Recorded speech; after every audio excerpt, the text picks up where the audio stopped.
எந்தவித பாகுபாடும் இல்லாமல் எந்தவித குறுக்கீடும் இல்லாமல் ஒரு பியூர் மெரிட் பேசிஸ்ல தான் இந்த நியமனங்கள் நடைபெற்று வருது. ஒரு விஷயத்துல மட்டும் உறுதியா இருக்கிறோம், என்னன்னா எந்த விதத்திலும் சாமானிய மக்கள், ஏழை எளிய மக்களுக்கான நீதிகள் எந்த விதத்திலையும் டிலே ஆயிடக்கூடாது. எந்த விதத்திலையும் அவங்களுக்கு அதுல தள்ளி போய் விடக்கூடாது. நீதிபதிகள் சிறப்பாக நீதிமன்றங்களை நடத்தி முடிக்க அரசு வழக்கறிஞர்கள் அவர்களுக்கு உறுதுணையாக இருக்க வேண்டும். இப்ப கடந்த காலங்களில் பலவித அரசியல் குறுக்கீடுகளாலும் பலவித தவறான முறைகேடுகளாலும் பல உயர்ந்த பதவிகள் பணம் கொடுத்தோ இல்ல பல கோடிகளை கொட்டியோ பெறப்பட்டதாக என்னிடம் பலர் தெரிவித்தனர். உண்மையிலேயே ஒரு அரசு சிறப்பாக செயல்பட்டாலும் நீதிமன்றங்கள் நீதிபதிகளும் நீதியை வழங்க வேண்டும் என்று நினைத்தாலும் அரசு வழக்கறிஞர்கள் அதற்கு மிகப்பெரிய தூண். அந்த இடத்திலிருந்து அதை சரி செய்ய வேண்டிய பணியை முதல்வர் எங்களிடம் உத்தரவிட்டுள்ளார். சோ அதனாலதான் கடந்த சில நாட்களாக இப்ப டெம்பரரியா அட்வொகேட்ஸ் ஹைகோர்ட்ல எல்லாத்துக்கும் நியமிச்சுட்டு வரோம். எல்லாமே பியூர் மெரிட் பேசிஸ்ல தான் நியமிச்சுட்டு வரோம்.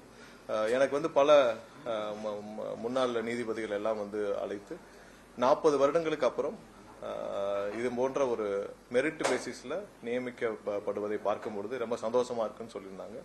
இதுதான் இந்த அரசுடைய முதல்வர் அண்ணன் விஜய் தலைமையிலான அரசுடைய முக்கிய கொள்கை. எந்த இடத்துலயும் லஞ்ச லாவணியம் இருக்காது, எந்த இடத்துலயும் முறைகேடு இருக்காது, தவறுகள் இருக்காது.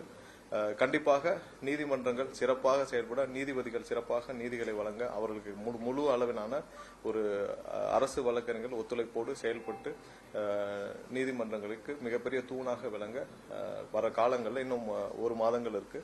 ஸோ மூத்த வழக்கறிஞர்கள் நம்ம அப்போ ஏஜி லெவல்லையோ அடுத்த லெவலியோ ஜிபி லெவல்லையோ மாவட்ட அளவிலான வழக்கறிஞர்களை நியமிக்கும் பணிகள் உயர்நீதிமன்றங்கள், உச்சநீதிமன்றங்கள் ஏற்கனவே குறிப்பிட்ட வழிகாட்டுதல் அடிப்படையில் நியமிக்கப்பட்டு வருகிறது.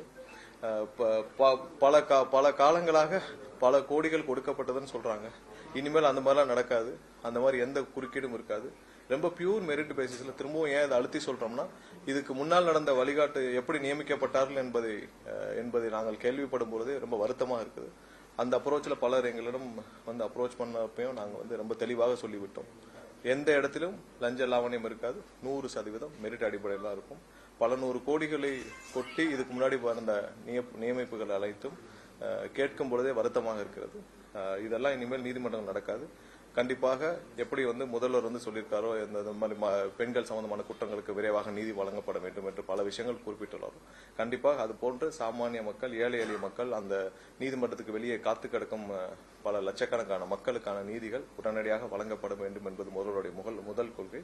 அதற்கான அடித்தளமாக எந்தவித பாகுபாடும், எந்தவித பணமும், எந்தவித இதுவும் இல்லாமல், குறுக்கீடும் இல்லாமல் மெரிட் அடிப்படையில் திரும்பவும் ஏன் கோடிட்டு காட்டுறோம்னா, எனக்கு பல பேர் இதை நாங்கள் நியமிக்க ஆரம்பிச்ச பிறகு பல வழியில முயற்சி செய்தார்கள், பல வழியில எங்களிடம் வந்தார்கள், பலர் எங்களுக்கு பாராட்டும் தெரிவித்தார்கள். அதனால திரும்பவும் சொல்லிக்கணும்னு நினைக்கிறோம். மெரிட் அடிப்படையில் தமிழகம் முழுவதும் சிறப்பாக அரசு வழக்கறிஞர் நியமிக்கும் பணிகள் நடைபெற்று வருகிறது. அது நடைபெற்று வர காலங்களில் விரைவாக அதெல்லாம் நாங்கள் தேர்வு செய்து வழிகாட்டுதலை ஃபாலோ பண்ணி பின்பற்றி தேர்வு செய்து நியமிப்போம்.